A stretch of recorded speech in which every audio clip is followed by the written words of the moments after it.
Kalau korang baca berita, korang akan perasan yang Petronas baru jumpa deposit minyak dekat 2 telaga minyak di lautan Mexico. 2 telaga minyak ini masih perlu dinilai dengan lebih lanjut sebelum minyak-minyak tu boleh dikeluarkan. Aku akan bahagikan kitaran hidup ni kepada 5 fasa. Fasa yang pertama adalah fasa exploration. Dalam fasa ini, syarikat-syarikat minyak akan meneroka kawasan-kawasan yang berpotensi untuk mempunyai deposit minyak yang banyak serta berpotensi untuk dibangunkan serta dikeluarkan minyak-minyak tersebut. Dalam fasa ini, kita akan menggunakan seismic survey untuk mendapatkan informasi tentang struktur permukaan bawah tanah, dan kita juga akan menggali beberapa telaga minyak bagi mengetahui sama ada kawasan tersebut mempunyai minyak ataupun tidak. Telaga-telaga minyak yang kita gali itu mempunyai 50-50 peluang, di mana 50 peluang akan kita menemukan minyak ataupun 50 peluang lagi tidak akan menemukan minyak. Seterusnya, kita akan pergi ke fasa appraisal atau fasa penilaian. Dalam fasa ini, kita akan mendapatkan informasi dengan lebih terperinci tentang saiz takungan minyak yang terdapat di kawasan tersebut serta sifat-sifat geologi yang terdapat di permukaan bawah tanah. Lebih banyak telaga minyak akan digali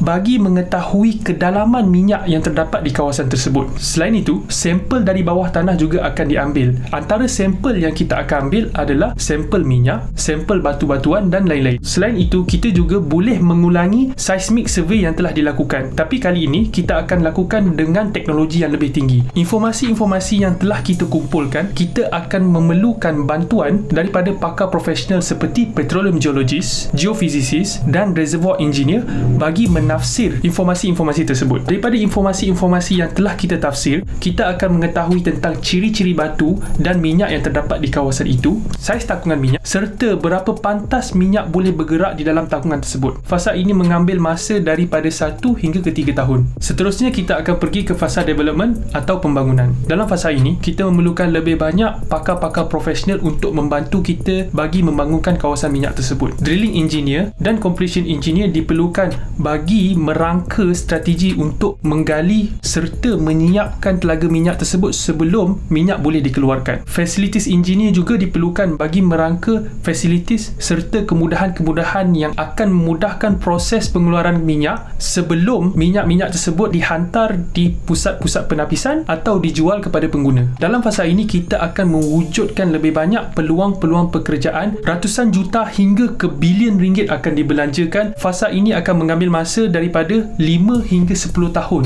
Seterusnya iaitu fasa production atau fasa pengeluaran. Syarikat minyak akan mula menuai hasil dari pelaburan yang telah mereka lakukan. Lapangan minyak yang telah dibangunkan itu boleh mengeluarkan minyak dari 10 hingga ke 50 tahun lamanya bergantung kepada keluasan, saiz serta jumlah takungan minyak yang terdapat di kawasan tersebut. Penyelenggaraan dan penjagaan kawasan minyak tersebut perlu dilakukan secara tahunan, di mana penyelenggaraan dilakukan bagi memastikan pengeluaran minyak di kawasan tersebut memenuhi syarat yang telah ditetapkan. Apabila kita menghampiri jangka hayat kawasan minyak tersebut serta kita mengetahui bahawa tiada lagi minyak boleh dikeluarkan dan kos pengeluaran minyak melebihi pendapatan yang akan dijana, kita akan pergi ke fasa terakhir yang dikenali sebagai fasa decommissioning. Infrastruktur, kemudahan dan fasilitis yang telah dibina akan dibersihkan, dikeluarkan serta dipindahkan daripada kawasan minyak tersebut. Telaga-telaga minyak akan ditutup melalui satu proses yang dikenali sebagai proses plug dan abandon. Di dalam proses ini, telaga-telaga minyak tersebut akan ditutup dengan selamat dan akan ditinggalkan.